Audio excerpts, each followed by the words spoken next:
Pretty amazing, right? So the theme for this month is songs you might not think you'd hear in church. Another good one, eh? A spiritual song? Will you hear it on the radio? Will you remember this Sunday? I think so. So namaste. The light in me greets the light in you. That song is about relationships and connections. And if there was a place in your mind where you thought that song was all about, which probably as it was written it is, all about the intimate relationship, I invite you today to reframe that. I invite you to reframe it into the consciousness and the idea that that song represents all relationships, represents, in fact, this path of human living, this spiritual journey on earth, and our calling to let somebody love us, our calling to connect at a heart level with each other. Because often, what keeps us caged, I love the lyric in that song about freedom. Oh, freedom, that's just some people talking. Your prison is walking through this world all alone. And you could think someone may have been saying to someone else, oh, you got to be free, or don't commit to life, don't commit to another partner, person, because you got to have your freedom, and that's so valuable. And the idea is, no, that's actually, it's a prison to think that there is some other freedom outside, rather than each loving relationship being a portal to all freedom, in fact, to divine freedom. And even the idea that that would come through one person is an illusion, isn't it? Right?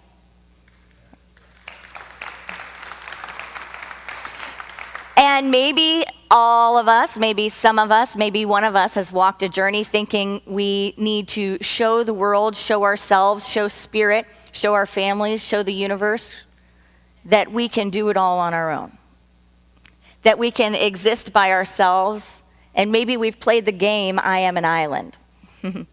I had a time after college where I just felt terrified of making it on my own and being completely self-sufficient.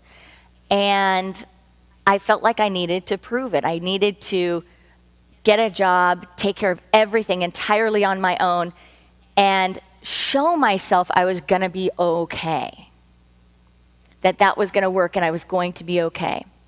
So I took off on some adventures, and somehow in my mind, even the idea of not having the people that really support me or are close to me, somehow the idea was that I needed to not let them support me either in a deep way. And this wasn't a conscious thought. It was more just like a fear that motivated. You understand what I'm saying? A fear that motivated. But what I really realized on this journey was that every place I went, no matter who was physically in my life or not physically in my life, everywhere I went, God, the grand overall design, the spirit of the great all, the source of all life, placed people in perfect positions, in perfect relationship to support my highest good.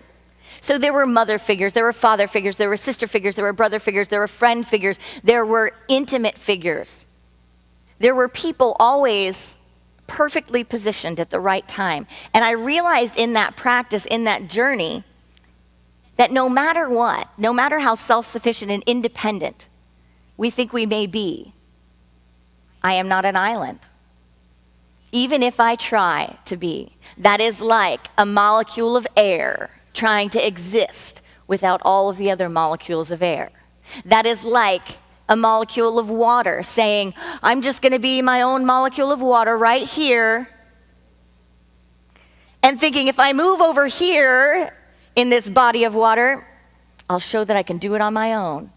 Or maybe if I move over here, I won't get hurt. I won't get infected with the toxic substance that's going into the water over here, right? If I just move a little more this way, I can keep myself safe from all that. Do you see where I'm going with love? I can move myself, but it's a joke, isn't it? There is no place to move yourself in the spiritual universe where you are not in tune, in harmony, affected by, immersed in the consciousness of God and the field of all life within self and within others. There is no place to go. That's why we say there is no place to go to get more God. Yeah, it's good news and bad news. Because the good news is there's no place to go to get more God. It's all right here. The bad news is if there is something toxic, right? If there is something that's hurtful, if there is something in life that drags us down, there's really no place to go to escape it. There's no way to close ourselves off. No matter how much death happens, no matter how much disease happens, no matter how much suffering happens, no matter how much struggle, strife, chaos, disorder, fill in the blank, right? No matter how much heartbreak, no matter how much happens, there is no way, even if we try, there is no way to close off our hearts entirely and to stay safe. And in fact, that journey to try to stay safe, to try to close up, is like putting a stoplight where there should be a roundabout. It stops the traffic, right? And you're just sitting there, and in fact, the light actually may break. It might be a broken light. It stops. It stops the flow of life because, see, life is flow. We are an inlet and an outlet of all that is life. And so if we try to close something off, and we can feel it when we do it, right?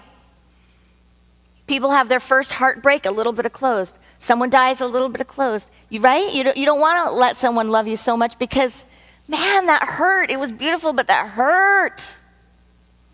Death is one of the weirdest things in the world, isn't it? It is so weird. I mean, we walk around acting like it's not completely weird, but it is so interesting. Like, everything that we can see outside of ourselves is this beauty of people we love.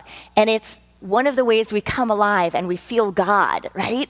We feel God by looking out and looking into your eyes and going, oh, there's light, there's God, there's love, But then it disappears physically from these eyes.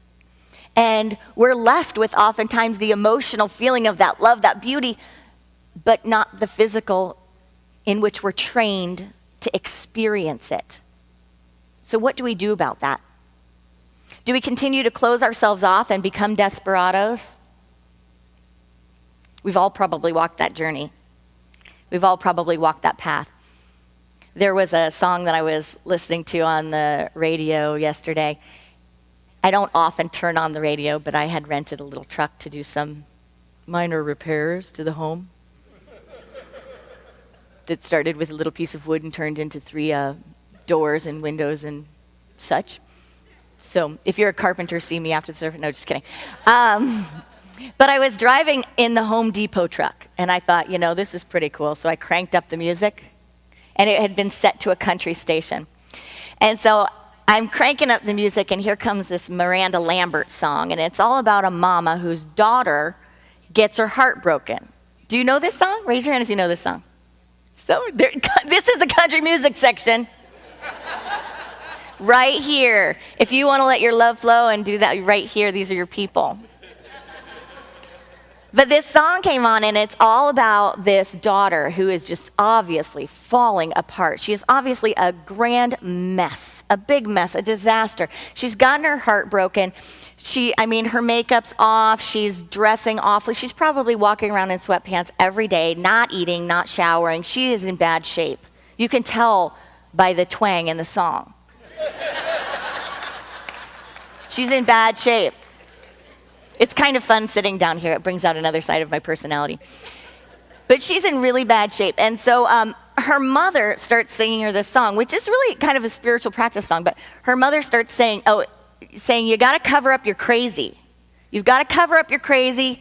Just put on some nice clothes. Get yourself out there. This happens to everybody. But, just pull up your big girl pants and let's deal with this. Because this is life, it's going to happen. And the daughter's going, yeah, mama, but it's not your heart that just broke, right? It's my heart that just broke. But in essence, the mother is trying to teach the daughter that though you may be driving along the road of life and you may think this is a problem or out of the ordinary, my dear one, this is how it goes, right? This is it. This is not a mistake in the plan. This is not a problem. This is not something outside of the divine appointments of your life. In fact, this is life itself, growing you, loving you. Even when it doesn't feel like it, this is what it is. As I was driving along the road, I also had this other insight because I was very conscious that I was driving a massive pickup truck. So I was very aware of the road, just watching it very carefully and looking at how wide the pieces of wood and everything were that were hanging off the back of the truck, thinking like, I could knock over a bicycler with that 2x4. So as I'm driving along, I'm watching the road and I'm like keenly aware, and one of those weird moments you have? I had one of those weird moments where I'm looking at the road and really processing, like, all of the traffic on my side goes this way. All of the traffic on that side goes this way. Wouldn't that be awful? What would it be like if I'm driving along this way and all of a sudden someone came this way down the road? And who knows why that thought came to mind, right? But all of a sudden I'm in this big truck and I'm on the road going this way, looking at the other side of the highway, and I see like this truck coming at me this way. And it didn't really happen. Don't worry, just breathe. It didn't really happen. But it's like I saw the truck coming at me. And when your skin starts to fall off, kind of you just, like if a cop pulls you over, police officer pulls you over, that's sometimes that feeling. Not that any of you have ever been pulled over or would, knock, knock, knock on the way out at the little area over there. But if a vehicle is coming at you, right, that would be terrifying to the system, right? Because we expect and we think that is not supposed to happen. That is not part of the rules. That is not part of the game. That is a problem, and it's a big problem, and it's wrong. And everything in me should react as if it's wrong. So I had that experience looking at that and then thinking to myself, what a wise person would be ready. Even though you don't want it to happen and you don't want to expect it, and you think it's not supposed to happen and it's against the rules, it can happen. So a wise person would be ready and just aware, not scared, not paranoid, but just aware and ready, no? It's called defensive driving, isn't it? Some people go to school to work on this, right? Race car drivers probably have it down. Police officers, some of you, I'm sure, have it down pat. But it's called defensive driving, right? And imagine in life that we're born into this life. We have heartbreak, we have death, we have all of these things. We are actually the vehicle moving down the highway. Vehicles in one direction, 2 lanes this direction. We are sometimes in consciousness the vehicle moving this way, thinking that it's always going to move this way and nothing's going to happen. There is never going to be debris in the road. There is never going to be a vehicle coming in the opposite direction. We do that in consciousness. We think it's wrong, right? It's wrong. Here comes death. Ah! It's a truck going the wrong way. And we feel out of control. We have heartbreak. It's a truck coming the wrong way. So what if we used a little wisdom? And instead, we entered into a practice where we recognize that that is, in fact, part of life. And we began not defensive driving, and not really defensive spirituality or spiritual practice, but preparation. Preparation.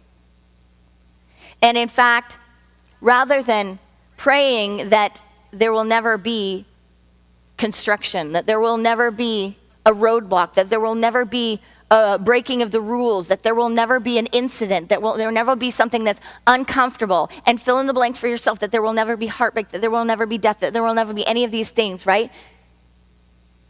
Instead of thinking none of these things will happen, what if we fully took on a spiritual practice that deeply, deeply prepares us for those moments in life?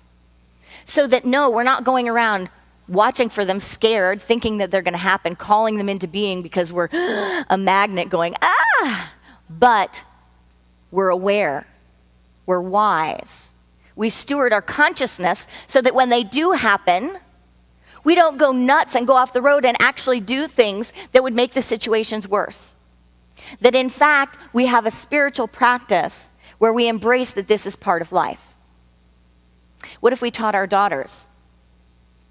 What if we taught our sons that in fact, this is part of love? It's part of loving friends that you get hurt. It's part of loving in relationships that you get hurt. It's part of employment that you get hurt. It's part of community that you get hurt.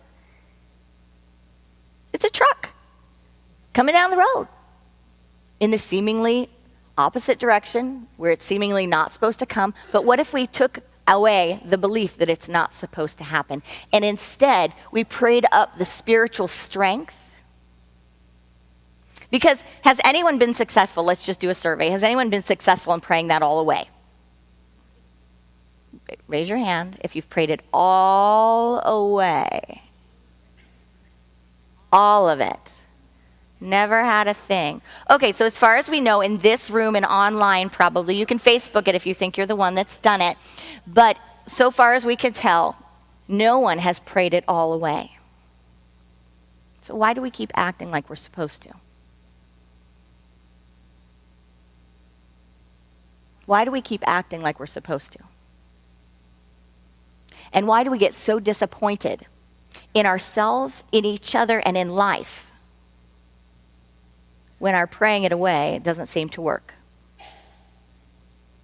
How many people have you shut out of your life and out of your heart because you couldn't pray away the pain of loving them just as they are?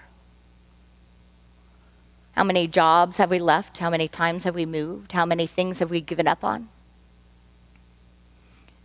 Because we couldn't pray away the discontent, the suffering, the pain, the fear. So I invite us all into a different prayer. I invite us into a prayer that transforms the inside rather than the outside. Now, the outside won't be without effect, but the inside will be transformed. And that's the prayer where we deeply know in the core of our being, we are bigger than anything that could happen to us. That there is a power and a presence sourcing each one of us that is above and beyond all of these things. That in fact, if we could see it in its right relationship, would immediately make all of these things very small.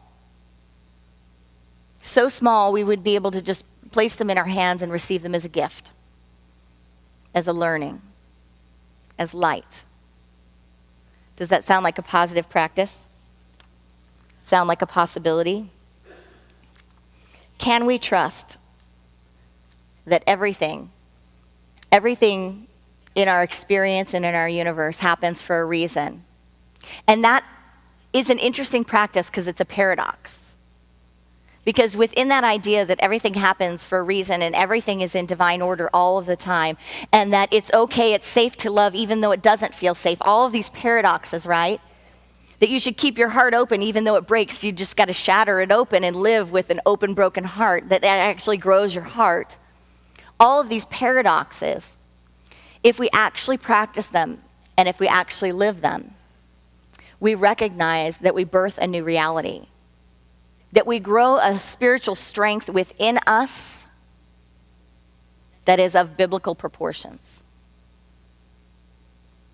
That we build up a practice within us that is of biblical proportions. That we build up a wisdom within us that is of biblical proportions. So, the question for each of us to meditate on this week is, what do I expect? What do I expect from the world around me? And how, if I shift my expectation to the world within me, can I greet my world in more powerful and power-filled and God-like ways? The next is to pray, to check into our prayer life. How am I praying? Am I praying that I transform this inner landscape? Or am I praying a child's prayer? Actually, children are much more flexible than that, aren't they? A naive prayer, whatever we want to call it. Can I shift to a spiritually mature prayer that is in line with the experience of life that I have known so far, that I can demonstrate within me? And the last is, what do I believe? What do I believe? Steve, you can come on up. We're getting him ready. You got a Steve song coming up. What do I believe? Because where my beliefs hit my consciousness, I can either be limited or I can be empowered. But if I believe that all of life is difficult, if I believe that if I close myself to love, if I pull back from people, I'll actually have more peace and more God, then I'll get an experience of where that belief brings me. But what do I believe? Do I believe that in everything in my life, I have an opportunity to demonstrate the developing and the emerging and the expanding, the evolving God consciousness within? I believe that we do. And when we do, I believe we experience magic. We experience what we call miracles. Because this magic, this miracle, is simply an outward expression of an inner law. It is our true nature. It is normal. It is natural. It is every moment. It is every day. And it is magnificent. Namaste.